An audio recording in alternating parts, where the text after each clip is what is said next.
Chemical bonding বা রাসায়নিক বন্ধনী এর বাংলা। এবার এই কেমিক্যাল বন্ডিং বা রাসায়নিক বন্ধনীটা কী জিনিস? কোনো একটা মৌলের পরমাণু একাধিক পরমাণু পরস্পরের সঙ্গে যুক্ত হয়ে বা বিভিন্ন মৌলের এক বা একাধিক পরমাণু তাদের মধ্যে রাসায়নিক বন্ধনী দ্বারা আবদ্ধ হয়ে কী হয়? অণু তৈরি হয়। ঠিক আছে, এবার এই যে কেমিক্যাল বন্ডিং, এই কেমিক্যাল বন্ডিংটা কেন ঘটছে? দেখো, আমরা জানি অষ্টক সূত্র। অষ্টক সূত্রটা মানে কি? কোনো একটা অ্যাটম বা পরমাণুর সর্ববহিস্থ কক্ষে 8টি ইলেকট্রন রাখার চেষ্টা করবে, কারণ এই 8টি ইলেকট্রন সে যদি পেয়ে যায় তাহলে সে স্টেবল হয়ে যাবে, অর্থাৎ সে সুস্থিত হয়ে যাবে। তাই প্রত্যেক অ্যাটম চায় যে তার সর্ববহিস্থ কক্ষে 8টি ইলেকট্রন হোক। এটা বিভিন্নভাবে হতে পারে, এটা কেমিক্যাল, এটা সমযোজী বন্ধনের মধ্যে হতে পারে, তড়িৎযোজী বন্ধনের মাধ্যমে হতে পারে, বা কখনো কখনো নিজেদের মধ্যে শেয়ার করেও, ইলেকট্রন শেয়ার করেও হতে পারে। তো এই কেমিক্যাল বন্ডিং, এই যে 8টি ইলেকট্রন সর্ববহিস্থ কক্ষে এই যে রাখার ব্যাপারটা, এটাকে বলা হয় অষ্টক সূত্র বলে। ঠিক আছে, এখন এই কেমিক্যাল বন্ডিং 3টি ভাগে বিভক্ত করা যেতে পারে।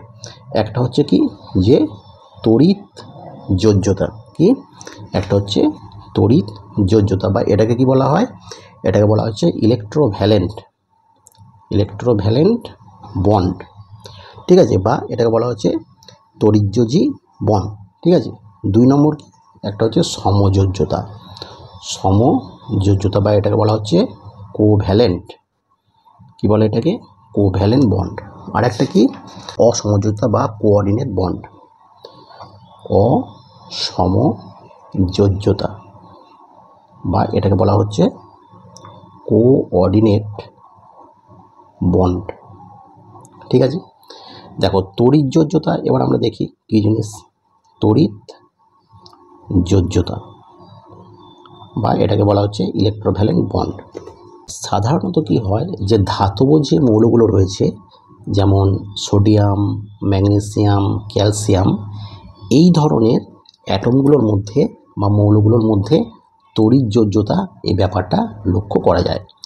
তো তড়িৎ যোজ্যতা কী হয়? দেখো, একটু আগে আমি কি বললাম, যে সমস্ত অ্যাটম বা পরমাণু সে চায় কি তার সর্ববহিস্থ কক্ষে 8টা করে ইলেকট্রন হোক, অর্থাৎ যদি 8টা করে ইলেকট্রন থাকে তাহলে সে স্টেবল হবে। তাহলে কি হয়, এই যে ধরো আমি যদি একটা এখানে উদাহরণের মাধ্যমে যদি দেখি, ধরো আমরা সোডিয়াম ক্লোরাইড বা আমরা যে নুন খাই, সেটা হচ্ছে রাসায়নিক সংকেত হচ্ছে সোডিয়াম ক্লোরাইড। এখন সোডিয়ামের অ্যাটমিক নাম্বার কত? সোডিয়ামের অ্যাটমিক নাম্বার হচ্ছে 11, অর্থাৎ কি 1s2 2s2 2p6। ঠিক আছে, তারপরে 3s1। তাহলে দেখো এর সর্ববহিস্থ কক্ষে কতগুলো রয়েছে? 1টা ইলেকট্রন রয়েছে। তাহলে এ যদি এই 1টা ইলেকট্রন ত্যাগ করে দেয় তাহলে কত হবে? তার সর্ববহিস্থ কক্ষে 8টা ইলেকট্রন হয়ে যাবে। অর্থাৎ কি হয়, সোডিয়ামের কাছাকাছি যে নিষ্ক্রিয় গ্যাস রয়েছে সেটা কি? গ্যাসটা হচ্ছে নিয়ন, এবং নিয়নের অ্যাটমিক নাম্বার কত? অ্যাটমিক নাম্বার হচ্ছে 10। অর্থাৎ দেখো, সোডিয়ামের অ্যাটমিক নাম্বার হচ্ছে 11 এবং নিয়নের অ্যাটমিক নাম্বার হচ্ছে 10। অর্থাৎ সোডিয়াম যদি 1টা ইলেকট্রন ত্যাগ করে দিতে পারে তাহলে এ কিন্তু এই নিয়মে যে অ্যাটমিক স্ট্রাকচার সেটা কিন্তু পেয়ে যাবে, অর্থাৎ সে স্টেবল হয়ে যাবে। এবং দেখো ক্লোরিনের অ্যাটমিক নাম্বার কত? ক্লোরিনের অ্যাটমিক নাম্বার হচ্ছে 17। ঠিক আছে, এর সর্ববহিস্থ কক্ষে কটা ইলেকট্রন ঘুরছে? 7টা ইলেকট্রন ঘুরছে। এবং ক্লোরিনের কাছাকাছি যে নিষ্ক্রিয় গ্যাস আর্গন, ঠিক আছে, আর্গনের অ্যাটমিক নাম্বার কত? 18। অর্থাৎ ক্লোরিন যদি 1টা ইলেকট্রন যদি গ্রহণ করতে পারে তাহলে ক্লোরিনের চারদিকে কিন্তু চারপাশে সর্বস্থ কক্ষে 8টা ইলেকট্রন কিন্তু ঘুরবে। এটা এবার কী ক্ষেত্রে কীরকমভাবে বা ঘটে এবার দেখো। তাহলে সোডিয়ামের ক্ষেত্রে কি হলো? 11টা ছিল, তাহলে সে 1টা ইলেকট্রন ত্যাগ করে দিল, তাহলে কি হবে? সোডিয়াম আয়ন তৈরি হয়ে যাবে। ঠিক আছে, মানে এখানে 1টা ইলেকট্রন কম, তাহলে Na+ তৈরি হয়ে গেল। আবার ক্লোরিনের ক্ষেত্রে কি হলো? এই যে ইলেকট্রনটাকে ত্যাগ করে দিল, ক্লোরিন সেই ইলেকট্রনটাকে গ্রহণ করে কি হয়? একটা ক্লোরিন মাইনাস আয়নে তৈরি হয়ে গেল। এখন দেখো, একটা সোডিয়াম অ্যাটম এবং এখানে একটা ক্লোরিন, এই দুটো আয়নের মধ্যে, এটা পজিটিভ এবং একটা নেগেটিভ, এই দুটোর মধ্যে একটা তীব্র আকর্ষণ বল কাজ করে। তার ফলে কি হয়? এই সোডিয়াম Na+ প্লাস Cl- এই দুটোর মধ্যে একটা তড়িৎযোজী বন্ধনীর সৃষ্টি হয় এবং এদের মধ্যে একটা ক্লাস তৈরি হয়। এইভাবে সোডিয়াম ক্লোরাইড অণু তৈরি হয়। ঠিক আছে, কিভাবে তৈরি হয়? তড়িৎযোজী বন্ধনের দ্বারা। একই রকমভাবে আমরা যদি ক্যালসিয়াম অক্সাইডের ক্ষেত্রে দেখি, তাহলে দেখো ক্যালসিয়ামের অ্যাটমিক নাম্বার কত? ক্যালসিয়ামের অ্যাটমিক নাম্বার হচ্ছে 20। অর্থাৎ এ কী থাকছে? দেখো প্রথম কোকে কটা থাকছে? 2টো, তারপরে 8টা, তারপরে 8টা, তারপরে 2টো। অর্থাৎ আর এই ক্যালসিয়ামের কাছাকাছি যে নিষ্ক্রিয় গ্যাস সেটা কি? সেটা হচ্ছে আর্গন, যার অ্যাটমিক নাম্বার হচ্ছে 18। তাহলে এই ক্যালসিয়াম যদি বাইরের এই 2টো ইলেকট্রন যদি ত্যাগ করে দিতে পারে, তাহলে সে কী হবে? সে হচ্ছে আর্গনের ইলেকট্রন স্ট্যাটাস পেয়ে যাবে, অর্থাৎ সেটা সুস্থিত হয়ে যাবে। ঠিক আছে, তখন ক্যালসিয়াম কি করে?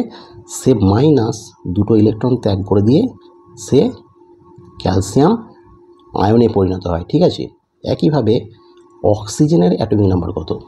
অক্সিজেনের অ্যাটমিক নাম্বার হচ্ছে 8। অর্থাৎ এর ইলেকট্রন বিন্যাসটা কী থাকে? 2, 6, 2। এখন এই অক্সিজেনের কাছাকাছি যে নিষ্ক্রিয় গ্যাস সেটা কি? নিয়ন। নিয়নের অ্যাটমিক নাম্বার হচ্ছে 8। অর্থাৎ অক্সিজেন সে যদি 2টো ইলেকট্রন যদি গ্রহণ করে নিতে পারে, তাহলে কি হচ্ছে? সে অক্সিজেন 2- আয়নে পরিণত হয়ে যাচ্ছে। এখন কি হয়? এই ক্যালসিয়ামের আয়ন এবং অক্সিজেনের এই যে আয়ন, সেই 2টো আয়ন কি হয়? তাদের মধ্যে একটা কাছাকাছি যখন আসে তখন তাদের মধ্যে একটা তীব্র আকর্ষণ বল কাজ করে, দিয়ে কী হয়? ক্যালসিয়াম অক্সাইড তৈরি হয়। এবং এই ক্যালসিয়াম অক্সাইড তৈরি হয় তড়িৎযোজী বন্ধনের দ্বারা আবদ্ধ হয়ে। ঠিক আছে, তাহলে তড়িৎযোজী বন্ধন যদি বলে, তাহলে তড়িৎযোজী বন্ধন কাকে বলে এবং সেখানে একটা উদাহরণের মাধ্যমে যদি খুব সুন্দরভাবে এটা বর্ণনা করে দেওয়া যায়, তাহলে এখানে কিন্তু ফুল মার্কস পাওয়া যেতে পারে।